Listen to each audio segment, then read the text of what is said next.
호세아 선지자는 엽기적인 결혼을 했습니다. 가장 경건해야 할 여자를 3으로 얻고 결혼해서 경건한 가정을 꾸려야 합니다. 그러나 시작부터 너는 음탕한 여자와 결혼해라. 그래서 호세아 선지자는 고멜이라고 하는 이름, 끝판왕이라고 하세요. 여자로서 저보다 더 음란하고 악할 수 없는 디블라임의 딸 고멜과 결혼을 했습니다. 얼마나 사람들이 쑥덕거리고 얼마나 손가락질을 했을까요? 그런데 이 여자가 결혼한 이후에는 사모니까 정숙한 삶을 살아야 되는데 여전히 음탕해서 첫 번째 아들을 낳았어요. 하나님도 아셨기에 이 아이의 이름을 이스르엘, 찢어버려라. 내가 찢어서 발겨버리겠다. 마치 너희 할아버지가 예후가 아합 집안을 찢어 발긴 것처럼 내가 니네 가문도 그렇게 하겠다. 니네 가문이 한때는 나에게 쓰임을 받았지만 난 도저히 너희들의 타락을, 음란함을 내가 볼 수가 없다. 내가 찢어버리겠다. 자식까지 무시무시한 이름을 줍니다.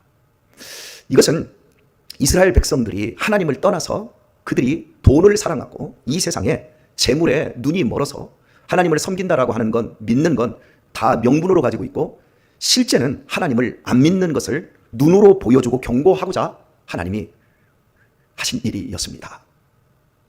그리고 또 아이가 하나 생기고 또 다음에 아이, 두 번째 아이가 생길 때까지 텀이 있지 않겠습니까? 그잖아요. 바로 낳지는 않잖아요. 최소한 아이를 젖댄 후에 또 아이가 들어서지 않습니까? 이런 과정이 있다고 한다면 두 번째 아이, 두 번째는 딸을 낳았는데 딸을 이름을 루하마가 아닌 긍휼을 하나님이 입혀준다는 이름이 아닌 나는 너희들 다시는 불쌍히 여기지 않을 거야. 나는 너희의 죄를 절대 사하지 않을 거야. 라고 하는 이름으로 루하마라고 하는 이름을 붙여주셨어요. 자, 그렇다면 첫 번째와 두 번째 사이에 여러분 시간의 차이가 얼마나 있을까요?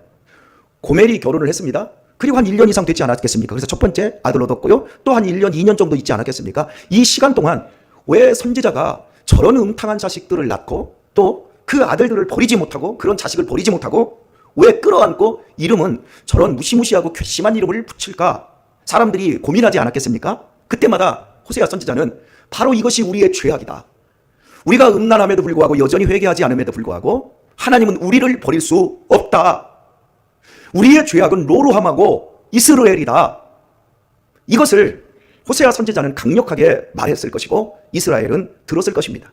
그런데 북이스라엘 사람들은 깨닫지 못했어요. 그래서 드디어 세 번째 자식을 주셨는데 그 자식의 이름은 로암미라고 이름을 붙였습니다. 로 역시 단어 앞에 노라고 하는, 아니오라고 하는 부정사를 붙였습니다. 그래서 너희는 내 백성 아니다라고 하는 더더욱 무시무시한 이름을 붙여주셨어요.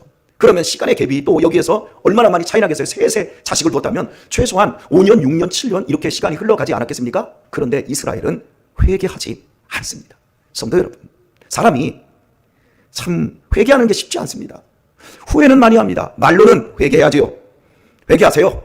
목사들도 강단에서 얼마나 회개하라고 떠들어대는지 모릅니다. 그런데 정작 자기는 회개하지 않습니다. 회개는 아무나 하는 게 아니에요. 사랑은 아무나 합니다. 개나 소나 다 사랑한다 그럽니다. 그런데 정말 회개는 은혜 입은 사람만 합니다. 절대 회개하지 않습니다. 저는 이 교회 안에서 제가 목양을 그렇게 오랜 시간 했어도 정말 회개해서 자신을 뜯어고치고 자신의 잘못을 성토하고 하나님께로 돌아와서 가슴을 찢고 회개하고 새 사람 되는 이런 것들을 제가 살아오면서 몇 건 못 봤어요. 다 뭐 때문에 안 되고 누구 때문에 못하고 누구의 잘못이 더 크고 다 내 것입니다 라고 하는 사람이 거의 없어요. 다 후회는 해요. 아이고 그때 좀 더 잘할걸, 그때 좀 한번 눈치 끝나고 좀 참을걸, 내가 그때 좀 더 손해볼걸, 후회는 겁나게들 많이 하시는데 회개해서 새로운 삶을 사는 사람이 거의 없어요. 저는 우리가 이 시대에 왜 이렇게 되었는가? 바로 은혜를 잃어버려서 그래요. 하나님께로부터 긍휼을 잊지 못해서 그러는 거예요. 하나님은 잘못된 결혼과 음탕한 자식들을 통해서 이스라엘의 실존을 보여주고 하나님께로 돌아오기를 원했고, 그러나 그들은 끝내 돌아오지 않아서 이스라엘은 정말로 북이스라엘에 찢어 발겨져 버리고 다시는 긍휼을 입지 못했고, 결국 그들은 북이스라엘은 하나님의 백성 안에서 모두 제해져 버리게 되어지지요. 무시무시한 결과를 결국은 맞이하게 되어집니다. 자, 그런데 이 결혼이라고 하는 이 부분을 하나님이 이스라엘에게 무서운 경고로 쓰실 때 남쪽 유다에서 강력하게 활동했던 왕족 출신의 선지자가 있다고 말씀을 드렸어요. 그분이 누구였죠? 이사야입니다. 이사야는 왕족인데 빨가벗고 3년 동안 회개할 것을 촉구했다고 말씀드렸잖아요. 그런데 이 이사야 선지자 역시 이상한 결혼을 했어요. 처녀와 결혼했어요. 그래서 이사야에게 이제 주셨던 말씀 가운데 여러분이 기억해야 될 것은 임마누엘입니다. 보라, 처녀가 잉태하여 아들을 낳을 것이니라 하고 이사야 선지자가 처녀와 결혼을 해요. 그리고 나서 이제 아들을 낳았는데 그 아들의 이름을 마헬살랄 하스바스라고 하는 이름을 주어집니다. 노략이 급하다. 급하게 노략될 것이다. 이런 이름을 주어요. 자, 여기에서 한번 생각해 봅시다. 제가 결혼을 했는데 처녀를 임신을 시켰어요. 아니, 그거보다 더 다른 표현을 씁시다. 제가 전도사 사역을 하다가 교회에서 처녀를 임신을 시켰어요. 그러면 여러분이 우리 목사님, 우리 전도사님 능력 좋다 그러면서 축하해 줄까요? 뒤에서 쑥덕거리고 난리가 날까요? 뒤에서 쑥덕거리고 난리가 날까요? 그런데 생각해 보세요. 왜 이사야 선지자에게 일부러 처녀가 잉태하여 아들을 낳을 것이니라 라고 이 이사야 선지자에게 시켜서 그런 결혼을 강제적으로 하나님이 시켰을까요? 내내 이 남유다 역시도 똑같은 상황이었어요. 사람들이 하나님을 떠났어요. 이 말씀을 이사야에게 주실 때 처녀가 잉태하여 아들을 낳을 것이니라 하면서 처녀를 잉태시키는 이런 과정에서 하나님이 요구하시는 것이 바로 북이스라엘 상황과 다르지 않았다는 겁니다. 당시 남쪽 유다 왕국의 왕은 히스기야 왕의 아버지였습니다. 남쪽 유다 왕을 여러분이 생각할 때 가장 못돼 먹은 왕 중 하나가 므낫세잖아요. 근데 므낫세만큼이나 못돼 먹은 왕이 아하스입니다. 저 수리아에서 태양신을 섬기는 방법과 제사장 여러 제례들을 가지고 와서 성전 문을 닫아버리고 성전 앞마당에 태양신 제단을 쌓았던 사람이 아하스 왕이었습니다.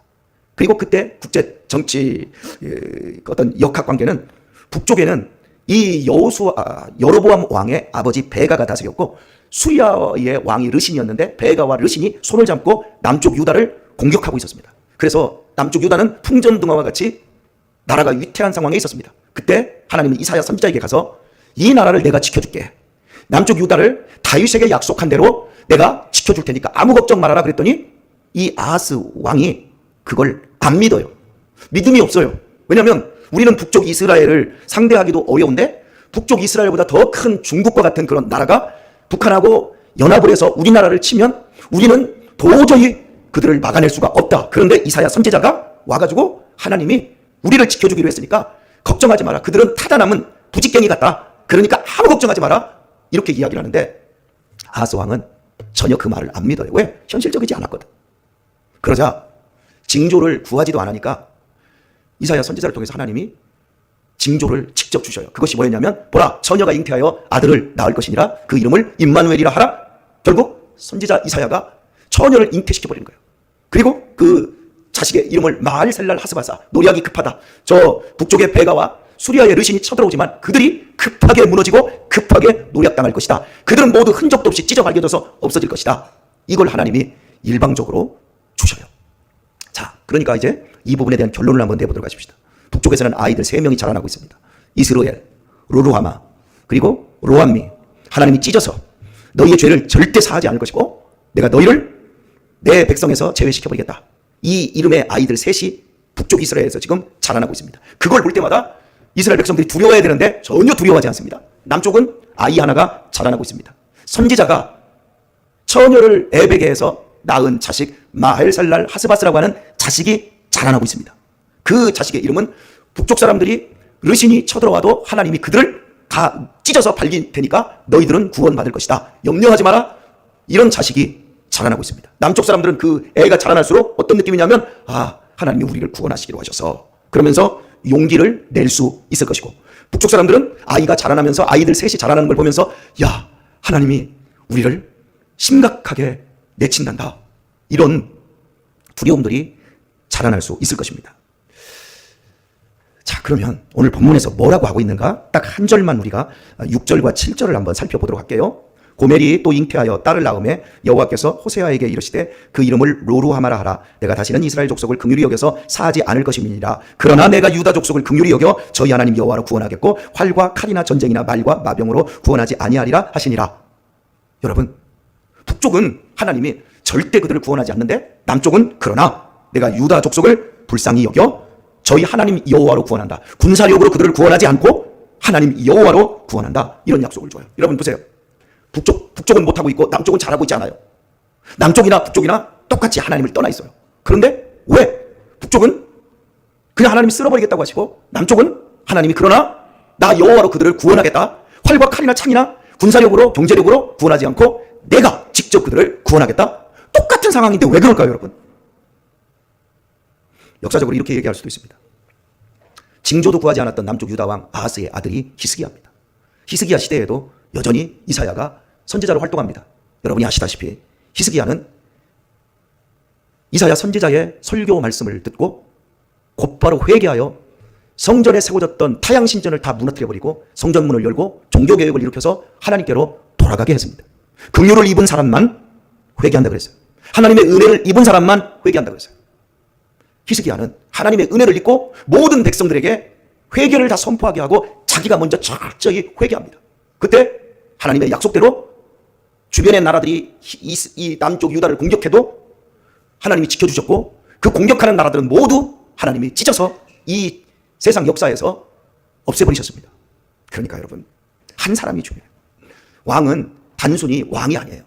이스라엘의 대표예요. 여러분, 이 교회의 대표는 목사입니다. 목사는 노예에서 파송을 해서 이 교회에서 당신이 종신직으로 섬기십시오 라고 해서 파송을 나온 목사는 교회 소속이 아니라 노예 소속입니다. 그런데 이 교회는 교인들의 대표는 장로님들이세요. 장로님들이 교회를 어떻게 섬기느냐에 따라서 목사와의 관계도 좋아지고 성도들이 복을 받을 수도 있습니다. 자, 제가 이 강단에 서서 지금까지 21년째 목회를 하고 있습니다.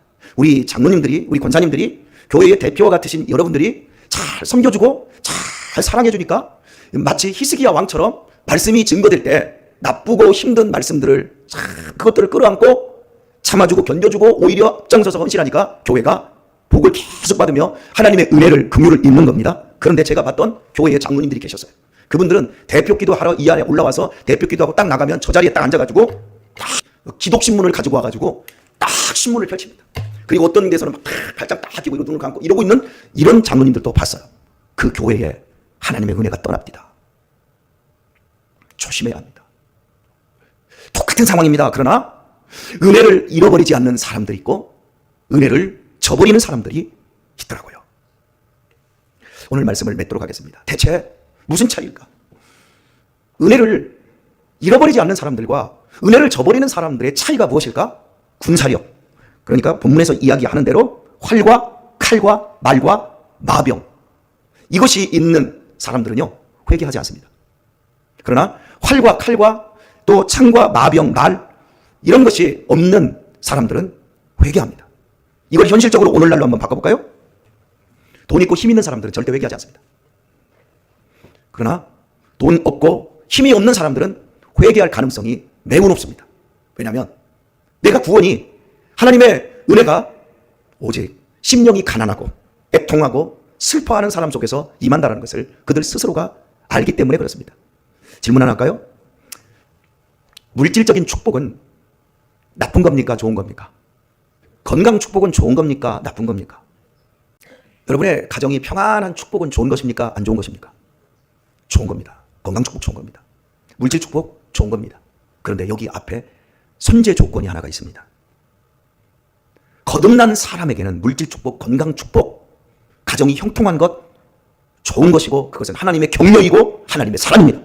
그러나 거듭나지 않은 사람에게 물질 축복, 건강 축복, 삶의 형통, 그것은 도리어 큰 시험이 될 수 있습니다.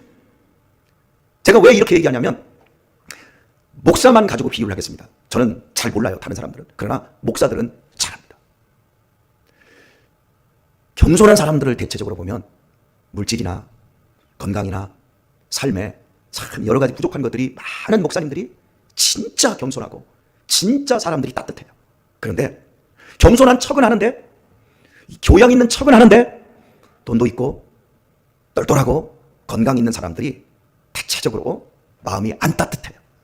그리고 잘 하다가 뭔가 틀어지면 아쉬울 것이 없으니까 두 번 다시 나랑 틀어진 사람들하고 화해를 하지 않습니다.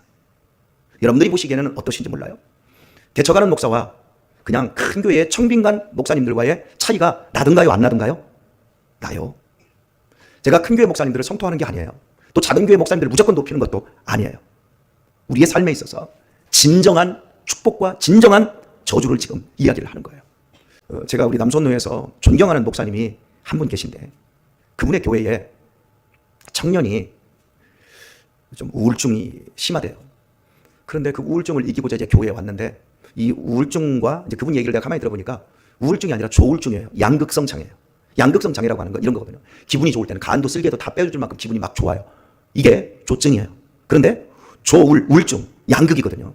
막 우울해지면 죽어버릴 만큼 자기를 감당을 못하는 사람들을 이게 양극성 장애라고 그래요. 심각한 겁니다.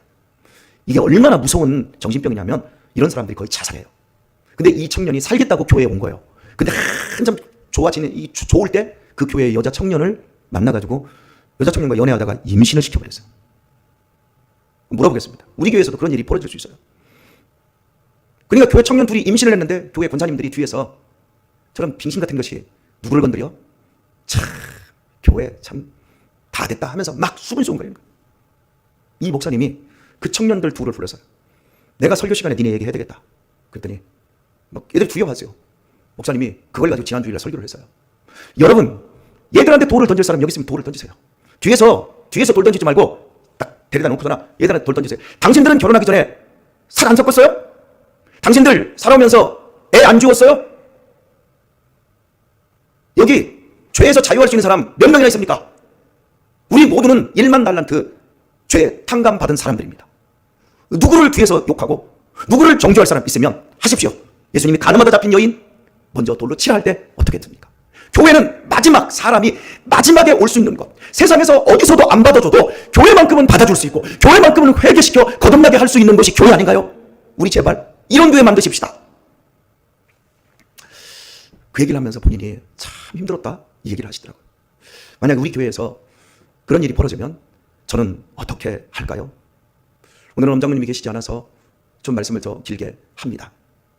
제가요 어린 시절 어머니께서 저한테 했던 말이 하나가 있습니다. 너 목사가 되는 것은 참 내가 바라는 거지만 너 목사 안 됐으면 좋은 것도 내 마음에 있다라는 이 얘기를 한 번 하신 적이 있어요. 그게 뭐였냐면 제 어머니가 교회를 일찍 나가실 수 있었는데 교회를 안 나간 이유가 있어요. 그 이유가 뭐냐면 우리 옆집 사람도 교회를 다녔고 우리 아랫집의 건너편에 사람도 교회를 다녔는데 옛날에는 시골에서 저녁마다 마실을 가잖아요. 마실을 가면 우리 고향에서는 모시를 삶고 모시를 날고 이런 일들을 했어요. 그러니 여자분들이 이렇게 앉아 계세요. 그러다가 믿는 사람도 있고 믿지 않는 사람도 있는데 믿는 사람들이 막 얘기를 하면 교회 누구 욕하고 막 전도사님 욕하고 막 욕하는 건데 금요일 날 되면 옛날에는 구역예배라는 걸 드렸잖아요. 구역예배 드릴 때 전도사님이 교회에서부터 자전거 타고 이렇게 오시든가 나중에 이제 오토바이 타고 이렇게 오셔요. 오시면 막 오기 전에 막 전도사님 얘기를 막 욕을 그렇게 해. 그러다가서나 예배 한다 그러면 마실 분들이 다 갔다가 예배 1시간 정도 드리고 이제 고구마 먹고 간식 먹고 전도사님이 오토바이 타고 부르는 가 그러면 다시 모여. 그러면 모이기 전에 그렇게 흠잡고 욕하다가 나중에 이제 가시면 흩어졌다가 다시 믿지 않는 사람들과 모이는데 우리 어머니도 모여요. 모이면 또 아이고 전도사님이 옷 입은 꼬라지 봐. 사모님 봐. 사모님이 저거 뒤에 타고 온 거 저 꼬라지 봐. 이러면서 그렇게 욕을 해야 된 거예요.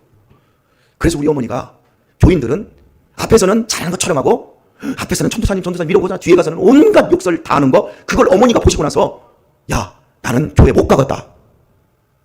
우리 교회가 그런다는 얘기를 지금 하고 있는 게 아니에요. 여러분 이게 긍휼을 교회에서 쫓아내는 일이에요. 그리고 무섭게 내가 욕하고 내가 성토하고 내가 비판한 걸 나와 내 자식들이 그대로 받는 거예요. 제가 살아오면서 장로님의 자식들, 목사님의 자식들, 권사님의 자식들 그 가정들의 나중에 벌어지는 일들을 30년, 40년, 50년 지나면서 보니까 본인이 욕하고 본인이 손가락질했던 걸 본인이 그대로 당하죠. 여러분 놓치지 마세요. 우리는 단 한순간도 하나님의 은혜를 놓치는 순간 우리는 이 땅에서 아무것도 안 해요. 우리에게 은혜를 입혀주시는 것만 해도 우리가 이 자리에서 예배를 드릴 수 있는 것만 해도 우리가 하나님을 사랑하는 것 이것만 우리가 가지고도 여러분 우리는 죽는 날까지 감사하고 찬송하고 할렐루야 우리 남은 생에 끝없이 회개하는 사람으로 히스기야와 같은 사람으로 우리의 남은 생에 하나님 앞에 드려지는 복된 사람들 다 될 수 있기를 예수님의 이름으로 축원합니다.